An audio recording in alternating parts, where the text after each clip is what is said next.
Hey everybody, welcome to another video. Jackson, what are you doing? Oh my I'm god. not Jackson, I'm Shark Puppet. Hi guys, I'm Shark Puppet, and I'm doing a collide with Eric. I'm not. I'm just his 10-year-old son. I'm not getting paid for this video. Clickbait. You are getting paid. I feed you. Where did it go? Oh man. We'll talk later. Anyway, so I'm doing this video on a target we're going to be going after, and a bit of a backstory about this target. I really enjoy this target. It's a difficult target, but it reminds me of a trip that I took with my family about 4 years ago on vacation to the Pacific. And one of those moments during the vacation, I went with friends deep sea fishing. And it was a great experience. Never did anything like it before. Love seafood, but not much of a fisherman. But we went out into the ocean, to the Pacific, and I was first up, cast out, and within about 10 minutes, I got a bite. And the fish started fighting, and it was a really tough fight.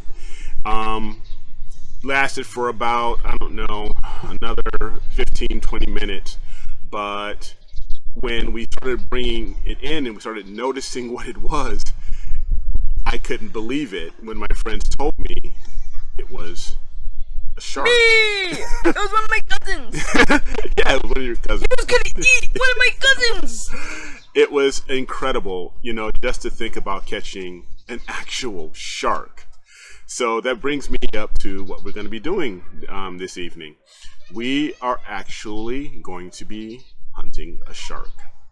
So it is LDN 1235, the Dark Shark Nebula. So Yeah! let's go have some fun and go catch a shark. Yeah!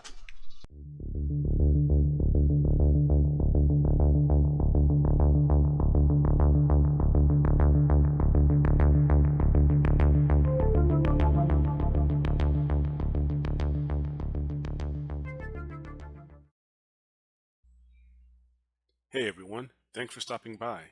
If you like the content and want to see more videos, don't forget, click subscribe and the bell to be alerted for new content. So the Dark Shark Nebula is in the constellation Cepheus, and it is one of many different targets that is in that constellation. You have, for example, the Elephant Trunk Nebula, the Wizard Nebula, the Ghost, as well as the Iris Nebula. But the Shark Nebula is what they consider a dark nebula. And what exactly is a dark nebula? A dark nebula is a gathering or a mass of cosmic dust. Basically, it's a dust cloud that is so thick and dense, and it's so opaque that starlight has sometimes a hard time being seen from behind that dust lane. So that's what a dark nebula is. And LDN is a designation given by a catalog known as the Lens Dark Nebula, or the Lens Catalog of Dark Nebula, the LDN. Now that is one of two catalogs that at least I know of. The other one is the Barnard catalog, where you have Barnard 33, also known as the Horsehead Nebula, which is a very popular target here in the northern hemisphere, and probably anywhere Orion is, even in the southern. A lot of people go after the Horsehead Nebula with the flame as well, right there. So these are really cool targets. They're somewhat unique in a way. They're just really fun to go after. So I'm going to show you the equipment that we're going to be using to go after the Shark Nebula. Okay, so before we begin our imaging session, I want to go through with you the equipment we'll be using to take pictures of the Dark Shark Nebula.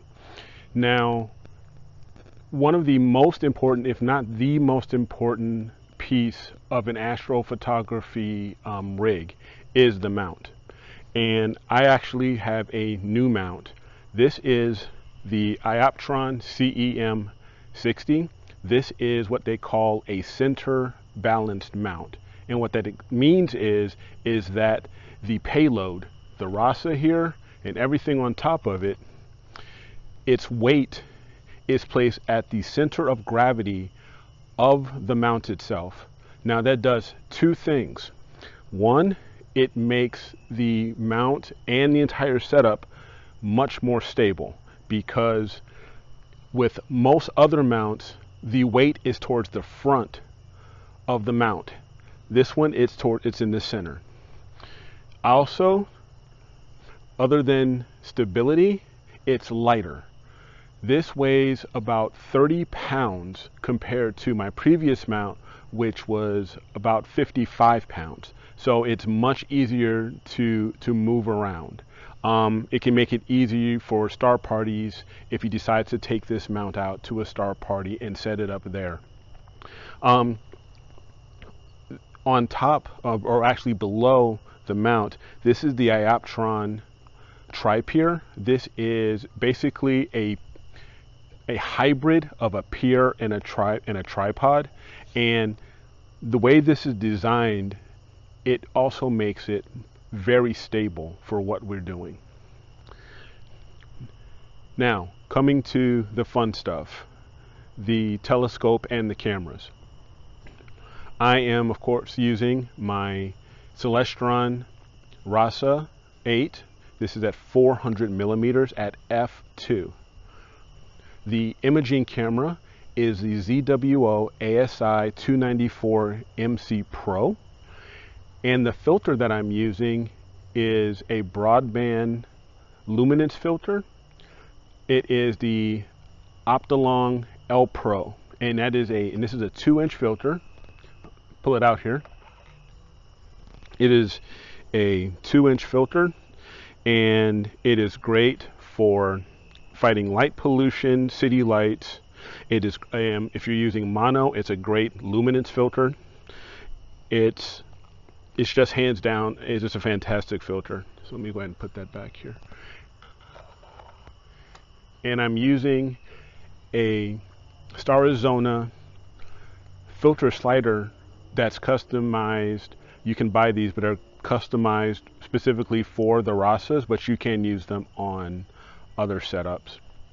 And it gives the perfect back focus for a telescope. I'm sorry, not a telescope, but a camera such as the 294 here. So it takes out that guesswork. The guiding is very important, especially when you're taking long exposures. My guide scope is a ZWO 60 millimeter f4 helical guide scope. It has a focal length of 280 millimeters. The guide camera, which we use to look at those stars and lock onto those stars for our auto guiding, this is the ASI 290 Mini.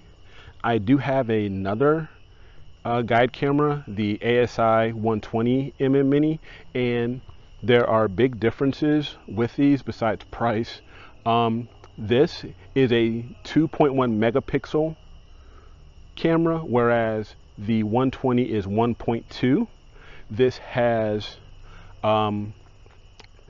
smaller pixels, and what that does, I believe they're like 2.4 micron. But what this all means is that I get better resolution, so I can really see those guide stars through the guide telescope, and it makes guiding a lot better. If you're interested in the proper setup or proper compatibility for your particular setup and making sure you have the right equipment for auto guiding, I would recommend going to astronomy.tools,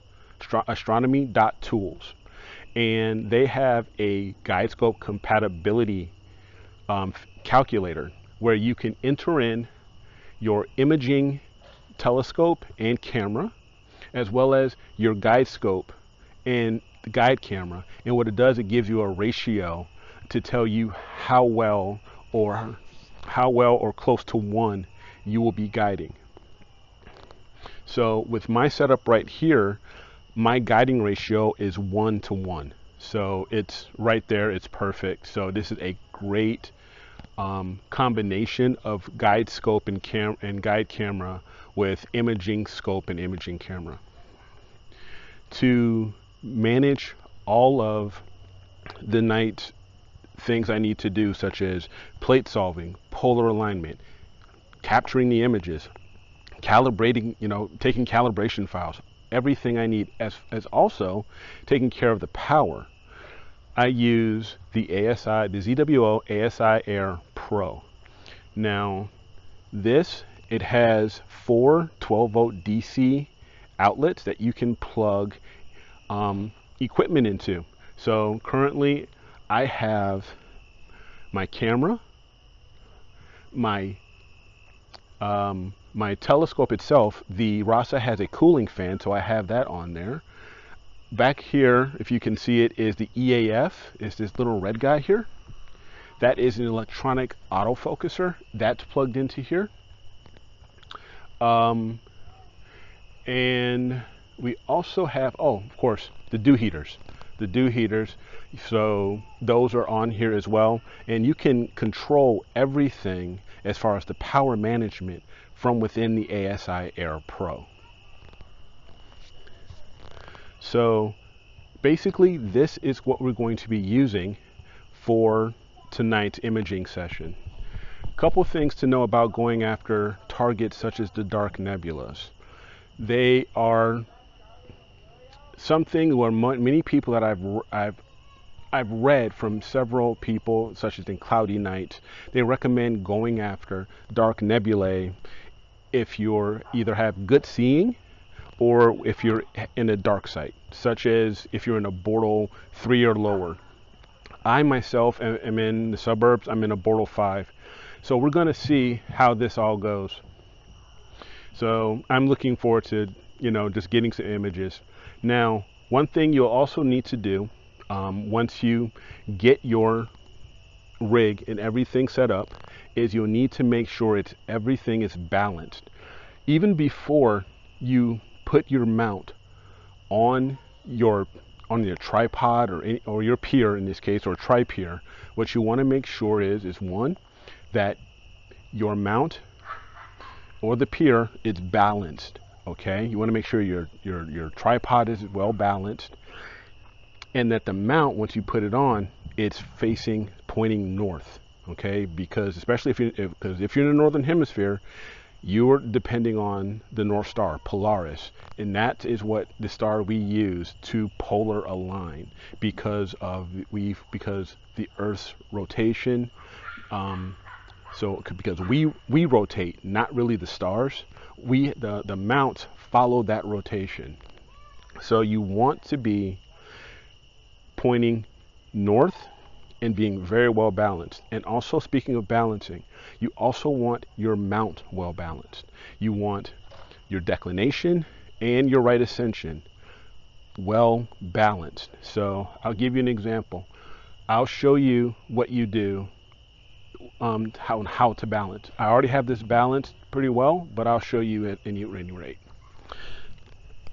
So what you'll do is, first, on this particular mount, it was recommended to do the balancing of the declination first. So I'll disengage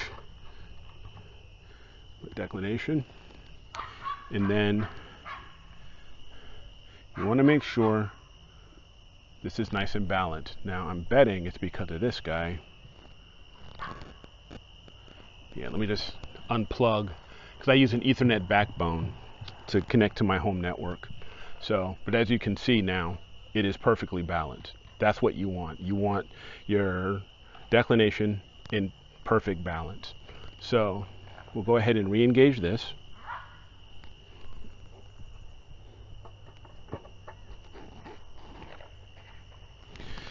Now you want to do your right ascension.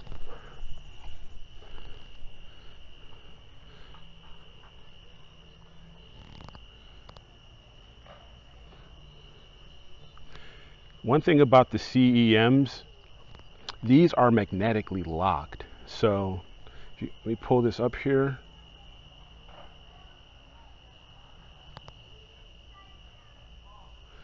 Look at that.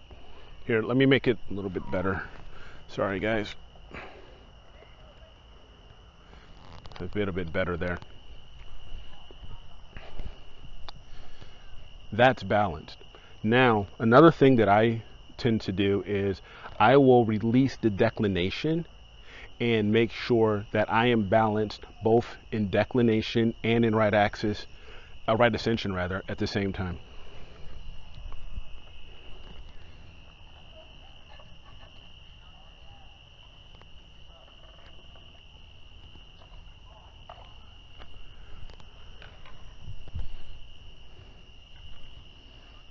And I think I am pretty well balanced. This balance is very important for good, for guiding, and to make sure your polar alignment is as best as it can be. You want to be balanced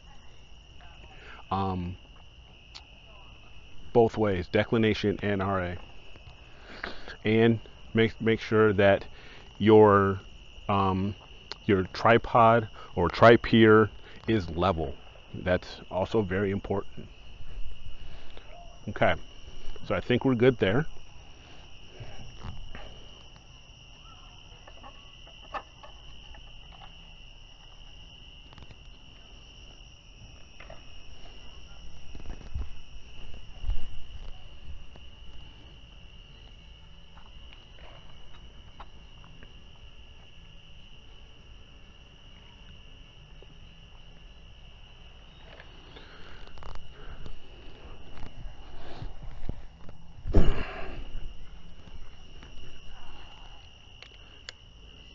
Now the ASIR, you can run it all. It does have a Wi-Fi access point, so you can connect it via Wi-Fi locally. It can so you connect to the ASIR on its own Wi-Fi, but you can also use a Wi-Fi station and actually connect it to your home Wi-Fi. I prefer, for the speed, just for the speed of it, to connect this to my Ethernet backbone to my home network. It makes pulling the data a lot faster. Okay, so I think that's it. So basically now it's getting close to nightfall. It should be nightfall in about an hour or so. And then what I'll do is I'll demonstrate polar alignment with the ASIR, and then we'll go through guiding really quick. And then we'll start taking some test sessions, some test images rather, and then I'll set up my sequence. And that should do it. So, all right, stay tuned for nightfall.